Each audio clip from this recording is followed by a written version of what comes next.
Welcome back to podcast 109 of 2024, our last show of the year. I am on vacation, so we're going to make this one short and sweet for you, but a lot to cover. Craziness in the NFL as usual. And then I'm going to cover the big bowl games and the playoffs. And we're not going to do NFL until later this week. But a lot of people got enough of the NFL with the Patriots. I'm sorry, Patriots, the favorites winning all week long, it seemed. So here we are. Let's start with the good, the bad, and the ugly. South Florida's comeback was great for South Florida. Get beaten Kenny Niumatalolo in Hawaii, so you got to give him give that team a lot of credit. Brett Venables going for two. We hit three plays because of that. We hit the under, we hit the money line, and we hit the side. Now, if he would have made it, we would have hit just two. But kicking the extra point would have screwed me up completely, at least from the under standpoint. So he did the right thing trying to win the game. But it wasn't just for my personal reasons. He did the right thing because that's what you do. You go for two and keep control of that game rather than playing coin flip situation. Or did they miss it? Yes, they should have had a better play, but it is what it is. Texas A&M losing to USC. Wow, that was huge. Big for the Big Ten, bad look for the SEC again. The Vikings, man. I decided to bet the Vikings on Sunday. It was enough for me. I just wanted to wait to see if I can get some Packers money in there, but I was excited that the Vikings won from a standpoint of, well, I'm a Bears fan. It's not like we love the Vikings either, but it was a nice hit for us on a tough weekend of beats. Tanner McKee, dude threw two touchdowns for the Eagles. So after Kenny Pickett got injured and concussed, he comes in. The third string quarterback and looked really good. Also, Tyrod Taylor for the Jets, man. He came in and threw a couple touchdowns where the Jets had a goose egg before that. Now for the bad. Steelers teaser leg. Oh, man. If you tease the Steelers, that was really rough for you on Christmas Day. Caleb Williams sacks. Man, this dude almost has the sack record. He's definitely got the rookie sack record. But holy cow. All he does is get sacked. Bad offense line, bad play calling. Syracuse not covering against Washington State, not the closing line anyway. I mean, if you got the line early, that's great because they won by 17. But geez, come on, Q's. North Carolina losing to a bad UConn team also in the bowl games. What the heck was that, North Carolina? Colorado getting boat raced by BYU was really bad. Colorado, I thought you came to play. I thought Deion's was having y'all fired up, but no, BYU kicked the crap out of you guys, including your stars. The bad beat in the Denver game, that was really rough to handle because lots of people were on Denver, and it was a tough beat, but it is what it is. The Cardinals choke. They should have won the game. Kyler Murray threw the ball a little bit early into the head of McBride as he was turning around. Bounces up, interception. They should have beat the Rams. If they beat the Rams and Atlanta didn't crap the bed that I'm about to get in last week, this week would be a hell of a lot more chaotic than it is because all the wild cards are set. So that's almost kind of bad from a betting standpoint, especially during the games, because when one team's leading at half, you can look to the other side. But no, you got all the wild card teams now. It's going to be, well, Detroit or Vikings are the other ones. It's the Rams and the Commanders are wild cards for the NFC. Then the AFC is also set with the Chargers. Denver's probably going to get it now because KC's probably going to bench their guys. So, Denver's obviously a wild card over there. Dogs were terrible this week. So dogs also makes my bed. And Will Reichard missing field goals for the Vikings. That was a little stressful because the Packers almost came back in that game. The refs were certainly helping it, trying to make the game close for better viewing people. But I personally think that is awful for the fact that the Vikings couldn't buy a penalty on their side in the fourth quarter. Now for the ugly. Dude, the NFL on streaming devices, streaming applications on Amazon Prime, Netflix was awful all week, and all the games were awful. The Saints got shut out on Monday night by the Packers. The Steelers got their ass kicked against Kansas City. Baltimore took care of the Texans early. And then the Bears Seahawks game, the games were awful, and they're on streaming devices to make them not changeable. I turned some of them off. It was that bad. CJ Stroud, he was really bad for the Texans. Just, people wonder now, is he better than Bryce Young? I still think he is, but geez. The Bears and Thomas Brown. Holy cow, is that ugly. Thomas Brown, dude. You probably screwed up your chances for a head coaching job for the next 10 years, if not for the rest of your life. The roughing call on Junior Colson, I tweeted that out, and that was the least roughing I've ever seen. He stopped himself and landed on his hands, purposely not trying to hit the quarterback. His face mask just touches the guy's helmet, and they called that roughing. That's got to be fixed. It's terrible. Aaron Rodgers, ugly. I mean, he's so ugly that he makes the team worse. He is not a good quarterback. He's worse than Zach Wilson was last year. Yes, I said it. He was worse than freaking Zach Wilson. Tyrod Taylor comes in and scores a couple touchdowns. He's just a cancer to every locker room. He needs to retire and get out. Saints losing to Raiders. How pathetic was that, Saints? Raiders were in a terrible spot. A lot of people bet the Saints. Just can't even show up again. Now they're like 14-plus point dogs against Tampa. Bears, that was just, typical Bears fashion, losing that game. Can't manage the clock in the last few minutes. Also, overtime beats. Man, I was on 2 of them this week. It would have changed my week around. I was on the stinking Falcons, and I was on the Denver Broncos, so I had a rough overtime bad beat week. And then Raheem frickin' Morris smokes this ugly. Just smokes it. There's actually one worse than him, I think, but Raheem Morris, he catches the ball at the 50. 30 seconds are left in the clock. He has 2 timeouts. He doesn't call one. Atlanta catches the ball. I think it was Drake London or somebody. And then clock runs 12 seconds. They have to kick a super long field goal. How the hell are you a head coach when the most basic crap you can't do? I mean, it absolutely, utterly blows my mind. He costed the Atlanta Falcons the playoffs. If they had a squirrel for a coach, someone else would have called the timeout. I mean, Jesus. How do you get a job like this? He's terrible. Just cost his team. All they had to do was win this game, and then they have the nod over Tampa. They beat Carolina, they win. Oh, my God, that was bad. And finally, the worst thing was the Giants losing the number 1 pick because they just had to beat the Colts. And 16 circus survivors went out because of it, 16 out of like 30-some out of 36. It was absolutely insane. I could not believe the Giants wanted to win that game. Put in the backups. That's not tanking. Put in the third string and say, we're going to see what we got in these young guys for next year. That's simple. It's a very honorable way to lose a game. And then finally, I think Tony Dayball, the fact that he just backs it up and says quarterback play is important. It's like, wow, just another shot at your old quarterback, Danny Dimes. After that, it's like, no, Dayball, you are the one. The Giants suck. The reason why the Giants suck is what I should say. All right, now I'm going to talk about a little bit of NFL motivational Week 18 betting spots. A little bit different this week because it's all based on motivation. The playoff motivations lies with the Broncos.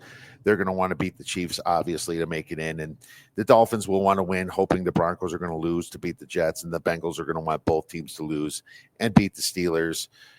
I'm sure the NFL is going to have these teams all play close to the same time, so it's going to be just hard to figure out who cares. And the truth is, even if they're not in the playoffs, they still try to win their last game in many cases.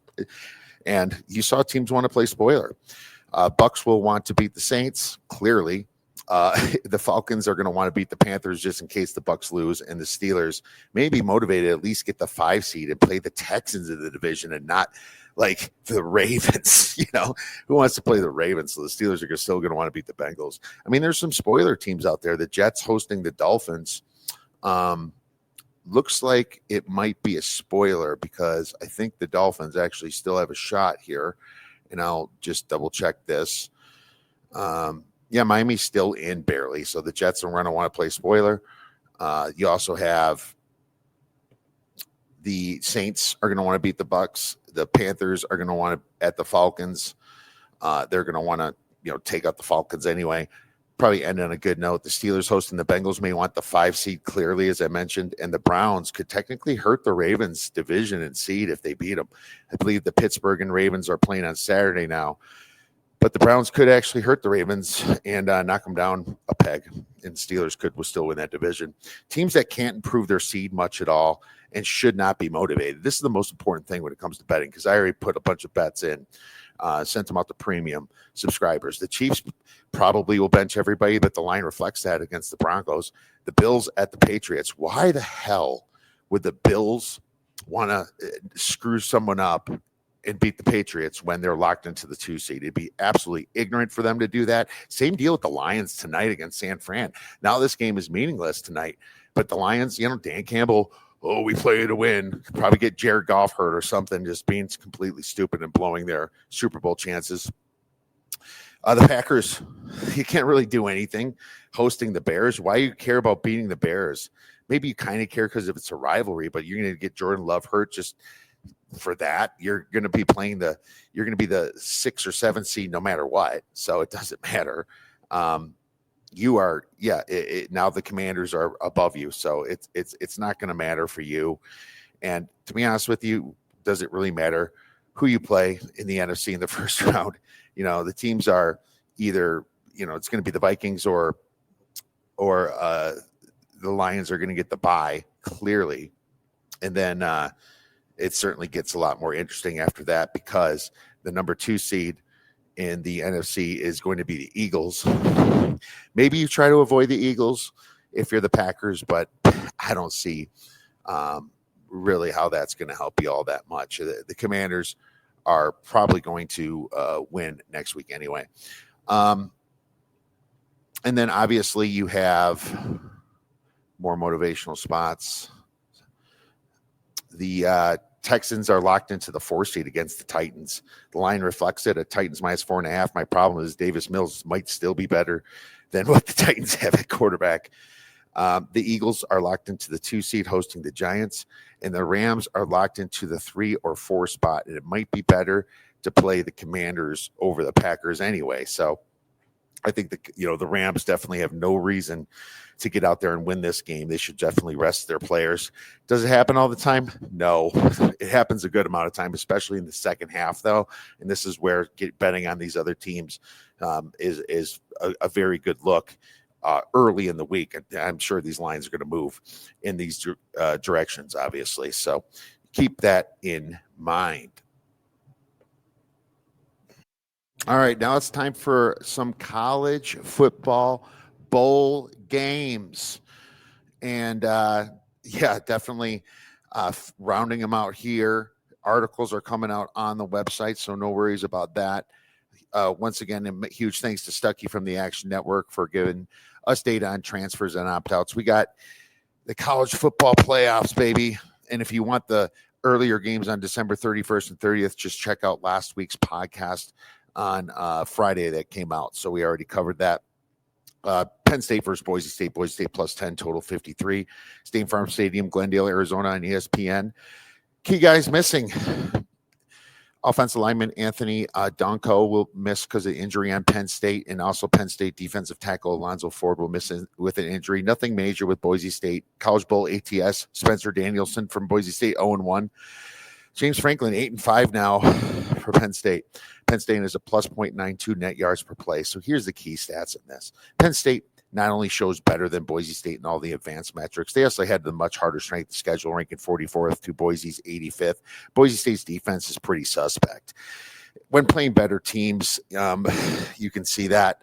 They have improved throughout the season, I will say that, but this is a perfect number at 11. My number's 10.25.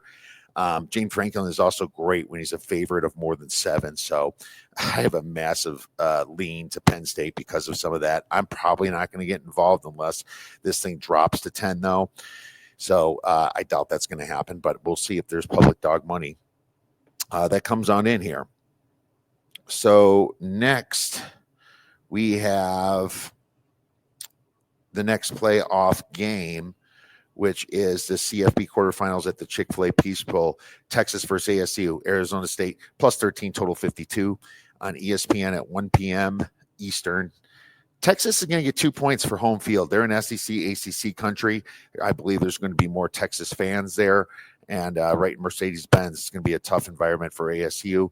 ASU's top key injuries is obviously the top wide receiver, Jordan Tyson, still out with a collarbone fracture. And Texas actually still has Isaiah Bond questionable with an ankle sprain and offensive lineman Kelvin Banks questionable with ankle sprain. So I'm curious if they're going to go.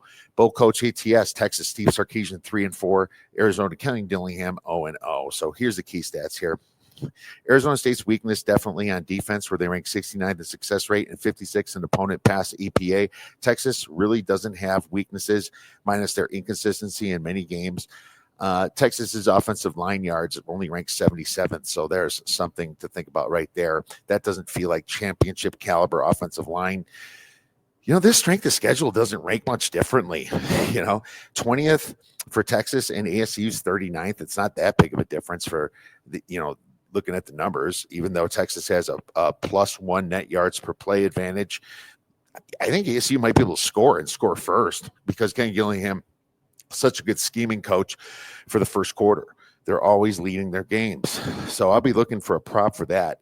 Texas, in theory, should be able to stop Cam Scadaboo on the ground, but they do have a weakness, only ranking 52nd in defensive success rate. So they do allow a lot of first downs. That's the issue. My number in this game is Texas minus 12.25, but I'll wait and see if I can get a 14 or better here with ASU. Be great to get a 14.5. I doubt that's going to happen, but geez, it's at 13 now. I have no reason to rush into this. Quinn Ewers is very inconsistent. You've seen them choke in games. The Devils could shock some people here. I like the play, though, first half over 26.5. I think both teams will score a lot in the first half. ASU's defense is just not all that good. I'm also going to wait, like I said, for ASU's side, but the first half over 26.5 is official for this podcast. Moving on. Oh, and you know what? Actually, ASU first half +7 doesn't look terrible either. So I'm going to wait for a 7 or 7.5 on the first half. Quarterfinal, Rose Bowl. It's Ohio State versus Oregon. Oregon +2.5, total 55. 5 p.m. in Rose Bowl in Pasadena, California. Been there a couple times myself. Ohio State's got some injuries. Seth McLaughlin and Josh Simmons. We've said that to death over the past month. I'm sick of it, but 2 offensive linemen. Oregon's got an offensive lineman in Matthew Bedford that's injured as well. Coach Bowl, ATS, Danny Lang, 1-1, Ryan Day, 3-4. Ohio State's got the better net yards per play at +1.08. So here's the key thing. Ohio State should be able to run the ball against Oregon, ranking 8th in rush EPA to Oregon, ranking 88th. But we also have to keep in mind that these stats were accumulated throughout the year before the injuries. Oregon seemed to play them pretty well. They have more of a bend, don't break defense, so I can understand that a little bit. I'm not going to punish them for that. Everything on these two teams seem pretty equal from a skill standpoint. Maybe you give the skill to Ohio State a little bit and the coaching edge to Danny Lanning, I would say. The first game was really a coin flip in Oregon. I think this feels the same way. I have them equal power ratings. Oregon obviously got screwed to have to play this, and we've said that to death, but maybe Ohio State does figure out how to run the football. That is where the weakness needs to be attacked. You saw Penn State run against Oregon all week last week, so that was huge. I don't have a play right now. I think if it goes to 3, I'll take Oregon right now. The quarterback edge probably goes to Dylan Gabriel a little bit over Howard. It's kind of like those little small things, coaching edge, maybe a quarterback edge that could take Oregon over the top. That's the thing I'm looking at for this game. And no play right now. I do lean the over, even though the over has been getting steamed all the way up to 55.5. Now it's probably going to close at like 57, 58. So if you like the over, get it early. If you like the under, make sure you wait for that. But it's the intangibles, I think, that Oregon can win this game with, like, the coach and the quarterback. Notre Dame versus Georgia, finally in the All-State Sugar Bowl. Notre Dame is a dog of 2 points at Caesars Superdome in New Orleans on ESPN. Everyone's motivated. Home, maybe very slight for Georgia, being an SEC country, maybe 0.5 points for home field advantage, but that's it. But Georgia's got the big injury of Carson Beck, and we all know that. Defensive lineman Christian Miller is also questionable, and defensive line Joseph Ajanye has been out since October 31st. Notre Dame lost their team captain last week, and a week and a half ago, Riley Mills out for the season. That was really sad. I thought that that really burned this team. But they still have depth there. Coachable ATS, Kirby Smart's 9-3. Amazing 9-3. Marcus Freeman, though, 2-0 now. Net yards per play Notre Dame actually gets the nod at plus 1.12. So the key stats, there's nothing more key than Georgia losing quarterback Carson Beck. I do know that the fans are excited for Gunner, but I think, was it Stockman? I have to relook at that. But the thing is that even with Carson Beck, I think I like Notre Dame here. Their numbers are just way better. I don't know how Georgia's favored here. Notre Dame ranks 8th in offensive EPA. Georgia ranks 28th. The Irish ranks 2nd in defensive EPA to Georgia ranking 35th. It's only the strength of schedule that really gives, Georgia a little bit of a nod. But I have Notre Dame the better team. The Riley Mills injury sucks, but they are going to have some depth. Yeah, Gunnar Stockton. I don't know what they call him, Stockhold. Gunnar Stockton is too young in this big position and in the big stage. And he might feel ready, but once he gets in and sees these defensive packages, Marcus Freeman and Al Golden, the defensive coordinator, will show against this kid, it's going to confuse him. There's going to be different blitz packages and stunts and looks, and it's just going to screw him up. And sorry, you're not ready for the big stage, kid. You didn't play it all year. Riley Leonard's poised. He's been there. He's just a much better quarterback. You got to go with Notre Dame here. I think the Irish could win this game, and it could be pretty significant. Take Notre Dame +2 for 3 stars. Now we have a ball on January 2nd, the Tax Slayer Gator Bowl, Duke versus Ole Miss. Ole Miss -17, total 51.5. Motivation's medium for both, but I hear that Lane Kiffin really wants to beat this team. Key guys missing. You got some Ole Miss guys transferring. Starting cornerback Jaden Canaday. Starting right tackle Michael Pettis.